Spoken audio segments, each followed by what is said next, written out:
Hey everyone, so 343 released BTB Unlimited, the 24/7 Oasis Big Team Battle mode. I had a really great day playing it, finished my battle pass, finished the event, and I really cannot wait for progression to release. We've got a lot to talk about. 343 even made some changes to Fiesta, and you guys are gonna love it. So first up today, the Fiesta modes actually feature campaign weaponry. We had this before, where they would spawn on the weapon pads themselves, but now you can actually spawn with them. The amount of power on the map now is just absolutely crazy. Everyone has some sort of insta-kill weapon, make of that what you will, but people seem to really enjoy it. It's kind of like Halo Infinite's version of Super Fiesta. Not only that, but 343 added the Diminisher of Hope, which is the banished hammer, and the Elite Blood Blade, which is the red energy sword. If that wasn't cool enough, 343 surprised everyone and actually added the campaign equipment into Fiesta 2. So that means the grapple hook now has a ground pound and an EMP. Thrusters give you a camo and a shorter cooldown. The drop wall becomes an absolute beast. It takes heaps of damage and it is wide.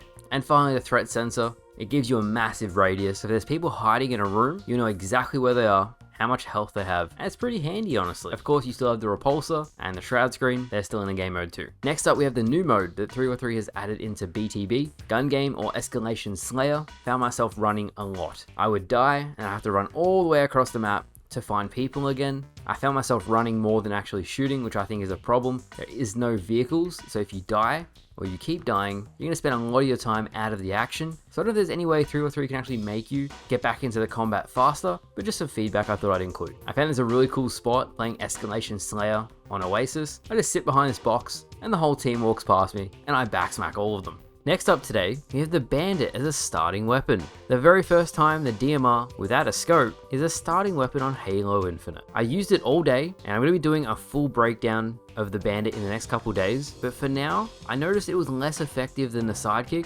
especially up close. The extra range was nice, but it's funny that I prefer a handgun over an actual rifle. And if I found a Magnum on the map and I went up against someone with the Bandit, they had no chance of killing me. Just for a change, I wouldn't mind it becoming the BTB starting weapon, at least for a little while, but I found that the assault rifle almost outclasses it at every range. And that's the assault rifle. If you rapid fire the trigger, absolutely melts the Bandit. Even at range, the assault rifle still melts. I also noticed that when your reticle isn't red, even if it's only just, the gun becomes borderline useless. I know with the sidekick and the assault rifle, when the aimer isn't red, I can still pretty accurately land my shots. What I want to hear from you guys is, what did you think of the Bandit? Would you like it to be the starting weapon? Let me know. I noticed people in my game called it a wet noodle and they weren't really fans of it, so it'll be interesting to see what people say. Finally today, I found a really cool starting strategy on Oasis I'm sharing with you guys. There are so many power-ups that run through the middle of the map that no one really grabs. So at the start of a game, go to where I'm showing on screen here. You may even get a free rocket launcher, spawns every 2 minutes. You can stack a camouflage